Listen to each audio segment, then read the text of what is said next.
Sin Media acknowledges and pays respect to the people of the Woi Wurrung and Bun Wurrung language groups of the Eastern Kulin Nations on whose unceded lands the Sin office and studios stand. Sin Media respectfully acknowledges their ancestors and elders, past, present and emerging. Sin Media also acknowledges the traditional custodians and their ancestors of the lands and waters across Australia where our content reaches and on which Sin partner organisations stand. Sovereignty has never been ceded. It always was and always will be Aboriginal land. Sin's home of sexuality, identity and relationships on Sin Nation. You're listening to Sin. This is your 8 o'clock slot for the Naughty Rude Show.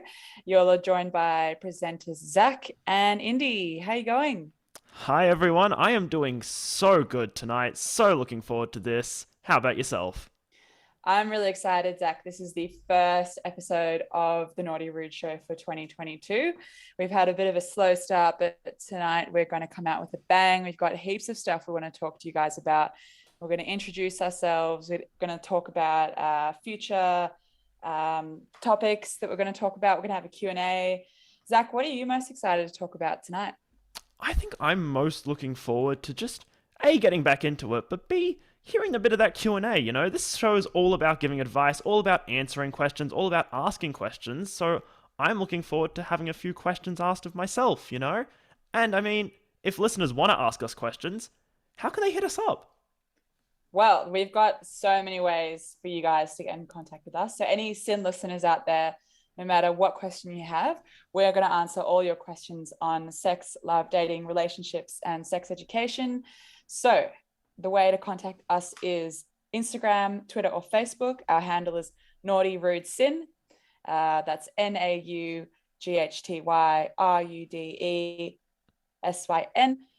You can also listen to our shows where? We are everywhere you get your podcasts. We are on Omni, Apple Podcasts, Google Podcasts, and Spotify. So make sure to hit us up. Make sure to listen to us. It's going to be a great time. And if you do want access to all the links that you'll need, we have a link tree set up that is linktr.ee/thenaughtyrudeshow. We have a great show coming up, but of course, things that we talk about can get a little bit heavy here, as well as lockdown just being tough on people. So if you do need to talk to someone, please don't hesitate to hit up some helplines. You can hit up Beyond Blue at 1300-224-636. That's 1300-224-636. Kids Helpline at 1-800-55-1800. That's 1-800-55-1800. And Q Life Helpline at 1-800-184-527. That is 1-800-184-527. You are listening to The Naughty Rude Show on Sin with Indi and Zack. You are currently listening to The Naughty Rude Show with Indi and Zack. We are the producers of The Naughty Rude Show this year, so of course we have to talk a bit about ourselves, let us know, or let you know who we are. So, Indi, how'd you get started with Sin? Yeah, thanks, Zack. Awesome introduction there. I started with Sin. I had a bit of a delayed start. I really got into it last year in 2020, but I was actually, what year is it? It is 2022. Wow, it's the February vibes. Yep, I got stuck into it last year in 2021, but I was actually a member since 2019. My best mate, Masters of Journalism, she joined Sin.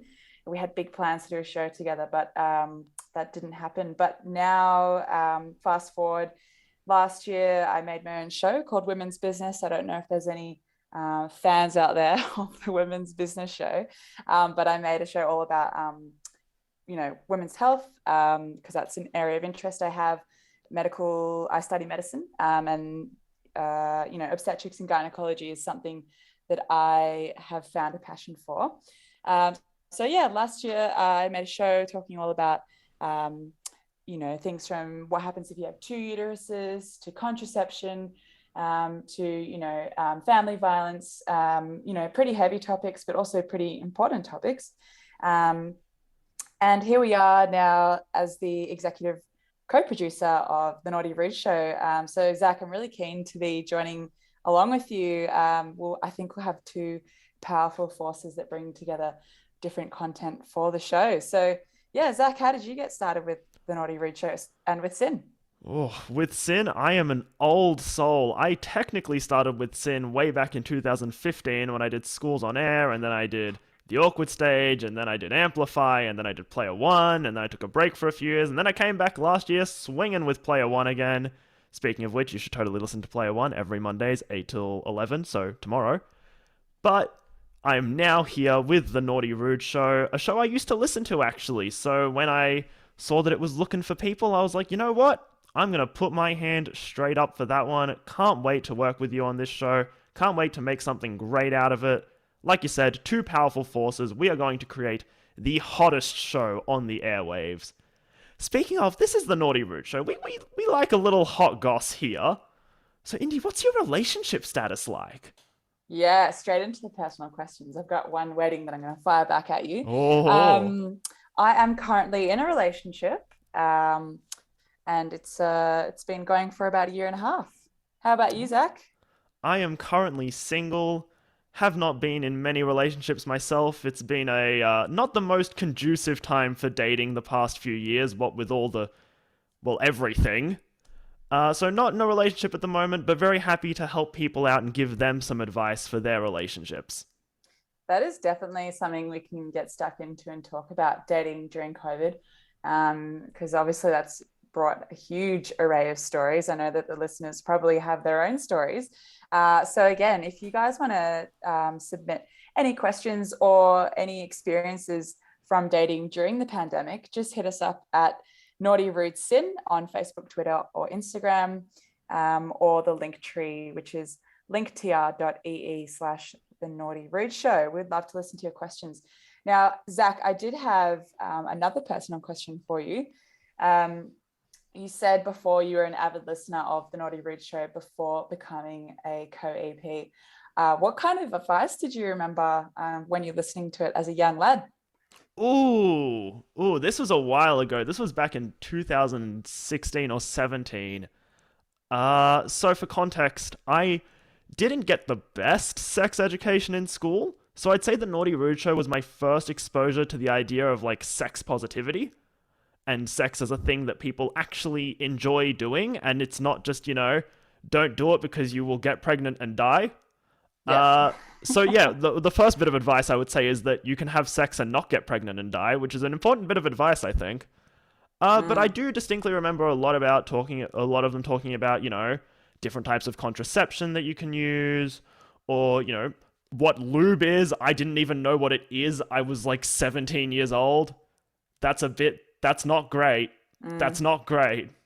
So yeah, it's a very great way to learn about sex and sexuality things that you might not get taught typically, things that you kind of need to know but might not, things that you don't necessarily need to know but are just really helpful. And I think we'll do a great job, and if you have any questions, hit us up because that's what we're here for. And there are so many questions and so many things that you don't get taught that you, as you said, don't necessarily need to know, but would be good to know, from even just watching the Netflix show Sex Education. Like I didn't know, they give you like little tidbits about LGBTQIA plus sex ed that I had never, ever heard in mainstream media or in, school sex education. And who knows, maybe that's me living under a rock, but it just goes to show you can go through so much of your life and have no idea. And I think it's a bit unfair. You're kind of depriving people of an education for pleasure. It's a bit whack. It is a bit whack. It's very whack. Guys, I mentioned at the start of the show that I study medicine, so I've had a bit of like educational revolution in terms of health. And something I found a particular passion for was women's health. I learned all about, uteruses, vaginas, discharge, contraception, childbirth. Of course, that's not just women's health. People who have a uterus might not identify with being a woman.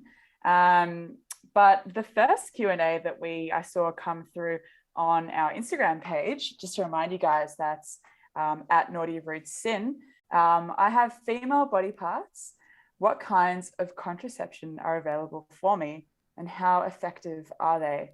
Now, Zach, I'm going to put you in the deep end here and ask you, before I give my comprehensive answer, what do you reckon? What's your understanding of contraception for women and the available options?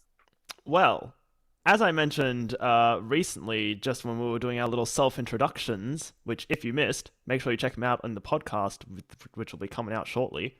I didn't really get sex ed, but from what I know, you can get female condoms, which are almost like a latex like sheet, I believe.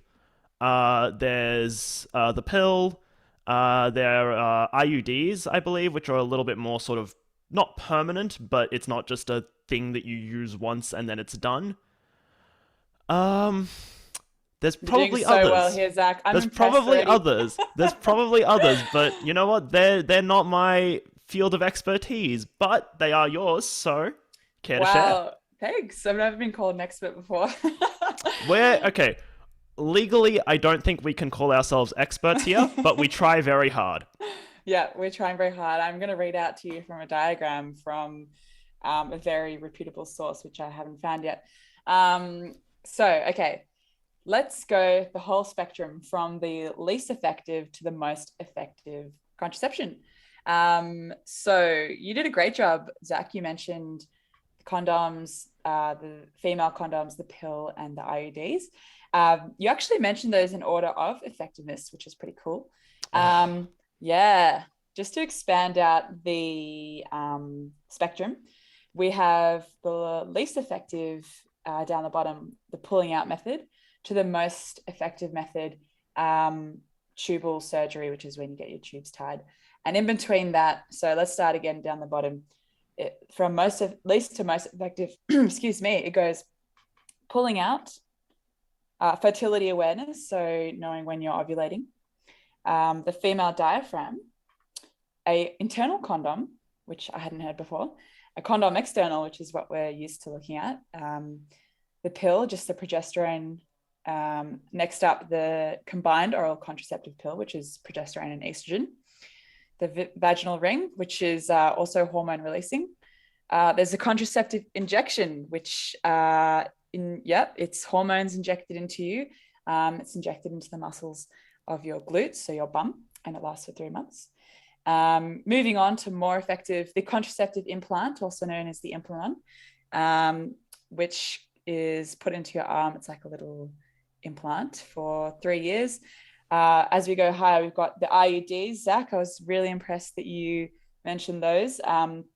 There's 2 types, the hormonal and the copper. They have their different side effects, I guess, and the different effects. And then right up there, the most effective, we've got fallopian tube or uterine tube surgery, where you cut it so the egg cannot go from the ovaries to the uterus.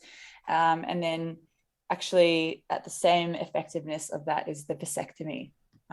So those are both permanent. Something I heard colloquially actually was that a vasectomy affects pleasure after you have it, for guys or for people who have a penis. Yeah.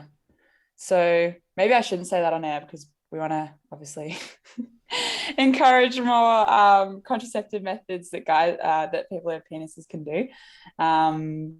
But yeah, I thought that was pretty interesting. Yeah, it's interesting because even when you do hear about contraceptives, you don't hear about how many there are. And I mean, some are definitely more readily available than others. Like some are a lot easier to obtain or to do than others are. But it's interesting just the actual wide range of options. Oh, there's so many. Yeah, because you can have the physical barriers, which is the condoms. You can have the hormonal barriers, and then you can have like the surgery options. So you really do have such a range. And I did read that they, a couple of years ago, had developed a male contraceptive pill, but it got pulled from trials because of mood changes in guys. Did you hear about that, Zach? No, I didn't hear about that. Yeah, they were trialing a contraceptive pill for men. I'll have to look back into it before the next show, give everyone an update, because it's about time. Yeah, no, that's interesting. Yeah. So Zach, what do you think? Had you heard of the contraceptive implant before? No, I don't think so. It's It vaguely rings a bell, but not enough of a bell for me to go, yes, I know what that is. Yep. It's I'm surprised because the IUD I reckon is less talked about than the implant. But the implant just goes in your arm, like you get it in a GP. It's like a little rod, a little bar, and then it releases hormones for 3 years. So pretty nifty. There you go. That is all about contraceptives right there. I mean, I'm sure Yeah. we'll talk about them a little bit more later on in the show as the weeks go on, and if you've got any questions about them, of course, feel free to ask us. Oh, we were just scratching the surface, Zach. I could have gone into, how effective they were perfectly versus typical use. I could have gone into the side effects. I reckon that's stuff we can get stuck into in later episodes. Just wanted to give all the listeners, in particular, our listener who asked the question, an overview. You are listening to Indi and Zach. We are going through all the basics of this show, answering some questions, talking about ourselves a little, giving you some advice, asking for some questions, asking for stories, all that good stuff. Indi, I think you had another little question that we were going to be talking about now. Yeah, before I get stuck into that question, Zach, the talking about ourselves part is great. This is what radio show is all about. And if you want to join Sid to talk about yourself or something that interests you, please join. We're looking for volunteers. We're looking for presenters all the time. Just go to the website sid.org.au. You can find out how to be a volunteer. We have people, we're a youth community radio show, so anyone 26 and under can apply. Great. So the other question we had through our Instagram, this came through the DMs. Our Instagram, for anyone else who wants to ask a question, is at naughtyrudeshow. SYN is how you spell sin. This question is one that Zach and I talked about, and I decided I think I can answer that one. The question is, I'm a young girl and I see vaginal cleaning products on the supermarket all the time. There's so many different brands. I don't really know what they're for. Do I need to use them? So the short answer is no. We're sold as women or as people who have vaginas, all of these products, all of these feminine hygiene things that we must use to keep ourselves clean and fresh down there, which, guys, that's just BS. Well, girls or everyone, that's just BS. The thing is, sorry to be explicit here, but I'm just talking from a medical point of view. Your vagina cleans itself. You have lubrication, secretions. The only reason that you need to intervene is when you get an infection. So what infections can you get and what do you look out for? So a small amount of discharge is normal. Anything, and that's something we're not really told enough when we're young girls growing up or young people. A small amount of discharge is normal, but when you notice it's become smelly or there's too much or there's a different color or it's itchy, that's signaling to you there's an infection. What infections can you get? STIs, you can also get thrush, you can also get something called bacterial vaginosis. There's a couple more on the list that I won't explain now, but that's when you go and see a doctor and you can treat most of those with antibiotic or antifungal. That's something we can totally get into further into the show in other episodes. Something I'm very passionate about, which is women's health and kind of sex education there. But to wrap that huge paragraph of me talking up, because I love talking about my passion projects. No, you don't need to use the vaginal feminine hygiene cleaning products. You don't need to use them, and you're wasting your money, and this is female tax coming into play. So please don't buy into that. Zach, have you seen those on the shelf? Do you know when you walk past? I have seen those on the shelf, and they sound scary. Like, conceptually, they sound terrifying. Like, the flavors, the smells. It's like, I don't want to put that on my body anywhere Yeah. At all, much less my genitals. No. Yeah, fair enough. It's yeah, you walk past them like next to the condoms or next to the tampons. Like, I mean, I'm sure, I don't know what other people do that don't use those products do when they walk past, like whether they just blanket from their peripheral vision and just walk straight past. But I'm intrigued that there's different flavors and stuff. It's crazy. It's so strange. It's like it sounds like the equivalent of spraying Windex on yourself. Yeah. Which, heads up, don't do that. No, It's not designed for that. that's Please straight don't. from My Big Fat Greek Wedding. It's great. Oh my god, it is. Yeah. Yeah, no, it just sounds uncomfortable. Yeah. It's definitely not necessary. And Zach, just to kind of move on from that particular topic, but talk about other kind of misinformation that young girls or young people with vaginas are given. I might say young people with uteruses, to be a bit less explicit on your Sunday. Not that vagina is an explicit word, but just a bit more gentle. I mean, look, it's the Naughty Rude Show. We can be a little naughty, but no, uterus suits. Yeah, I think that's just a bit more Sunday friendly. Does the same job. So yeah, on that topic of other misinformation that we're given, Zach, what is your understanding of the word hysterical? I've always heard hysterical used in the context of either something that is really funny or like hysteria, as in like they used to think it was a medical condition where like women would just cry a lot.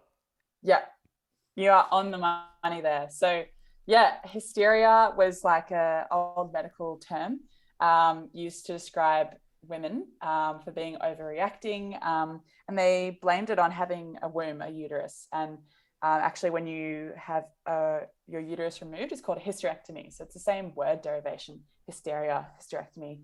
Anyway, I just thought that was such a terrible medical kind of diagnosis. Oh, you're insane because you have a womb. But guys, that's all we're going to get into today about misinformation, sex education. You're listening to the Naughty Rude Show. Indi and Zack are with you tonight. We are the new executive producers here on SYN for the Naughty Rude Show. Zack, what's up for next time? Well, next time you will be meeting our wonderful cast of presenters, or at least some of them. We might even have a few more, who knows? But that's for then, and for now, what you should totally do is get onto those socials. Get us on Facebook, get us on Twitter, get us on Instagram, @NaughtyRudeSyn. Listen to our podcast. All of our episodes are available on Omni, Apple Podcasts, Google Podcasts, and Spotify. Just check them out at The Naughty Rude Show. And ask us questions. You can ask us questions at linktr.ee/The Naughty Rude Show, or with a DM through any of our socials. This has been just the smallest taste of what is to come for the rest of the year. Indi, what have you got planned for the rest of this year? Yeah, so today we talked about contraception for, male and female genitals. And we also talked about hysteria, derivation of that, and also cleaning products for your nether regions and whether you need to use them. If you're interested in more content like that, we've got more Q&A coming up. We want to talk more about sex education. We're going to debunk the sex education that is incorrectly taught. We're going to go through everything, answer all your questions. We're talking about sex, dating, love, romance, all of that. So please send through your questions. We're really keen to answer them. It's Indi and Zack here with the Naughty Rude Show. We will be back in a week. See you then. This is the Naughty Rude Show on SYN.